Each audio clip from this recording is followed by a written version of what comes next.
2 নম্বর block, ঠিক আছে? তো অবশ্যই তোমরা আমাকে সাপোর্ট করবে। আর যেটা নিয়ে কথা বলতে চাই, গাড়ির বিষয় নিয়ে কিছু কথা বলি, ঠিক আছে?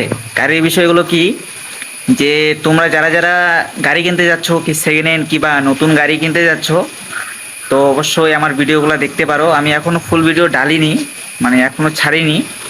আমার ভিডিওগুলো, আমার চ্যানেলটাকে সাবস্ক্রাইব করে রাখবা, তাহলে অবশ্যই আমার ভিডিওগুলো শুনবে। তো শুনলে আপনারা অবশ্যই গাড়িগুলোর মধ্যে কি কি হচ্ছে, কেন এখন তো সবাই জানো কম বেশি BS6-এর গাড়ি বেরোয়ছে। তো BS6-এর গাড়ির মধ্যে কি কি প্রবলেম হতে পারে সেটা কিন্তু আমি কম বেশি সবই জানি, ঠিক আছে? আর এবার আপনাদের যদি প্রশ্ন থাকে তোমাদের যে তুমি কিভাবে জানো, মানে আমি এর জন্যই জানি যে আমি ওই গাড়ির এক মেকানিক, ঠিক আছে? তো আমি আপাতত গাড়ির কাজ করতেছি না, মানে বন্ধ আছে আমার কাজ। মোটামুটি 2-3 মাস পরে আমার কাজ চালু হয়ে যাবে। তো তাও আমি যেগুলা যেগুলা জানি আপনাদেরকে বলতে চাচ্ছি, মানে তোমাদেরকে বলতে যাচ্ছি। আমি বলতে আপনি তুমি সবই বলতে পারি, তো দুটা মিস করেই বলতেছি, যাদের যেভাবে বুঝার বুঝবেন।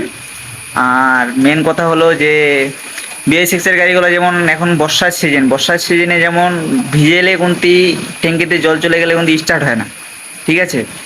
তো এইগুলা এখনও কত বড় ভিডিও বানাইনি, বানাচ্ছি, মানে ওগুলা সব টোটাল ভিডিও বানাবো, যে কি কি করলে কীভাবে হবে, ঠিক আছে? আর মোবিল কতটা ঢাললে ঠিক আছে, ঠিক আছে? আর বাইক, সেকেন্ড হ্যান্ড বাইক নিতে গেলে কি বাইক নিলে ভালো হবে মাইলেজের দিক দিয়ে, কিবা মানে গাড়ির লং টাইম, গাড়ির ইঞ্জিন কেমন আছে কি কেমন নাই।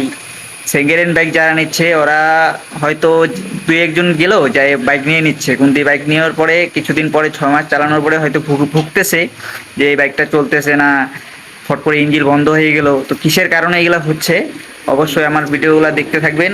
তো আমি নেক্সট ভিডিওতে আরও এরকম, মানে এরকম ধরনের কথা নিয়ে আসবো, আপনাদের অল্পতেই সমাধান করে দেব। আর আমার ভিডিওটা অবশ্যই আপনারা শেষ পর্যন্ত দেখবেন, আপনাদের দেখার অনুরোধ রইল। আর যাদের যাদের বাইকের প্রবলেম যদি এরকমও থাকে তো অবশ্যই আমাকে কমেন্টে জানাবেন, আমি অবশ্যই আপনাদেরকে সলিউশন দিয়ে দেবো। কি বাইক, বাইকের নাম দিয়ে কমেন্ট করে দেবেন, আমি বাইকের সে করে দেবো, ঠিক আছে? তো হাই দোস্ত, এখন আমি তাহলে বিদায়, তোমাদের আবার নেক্সট ভিডিওতে দেখতে হবে।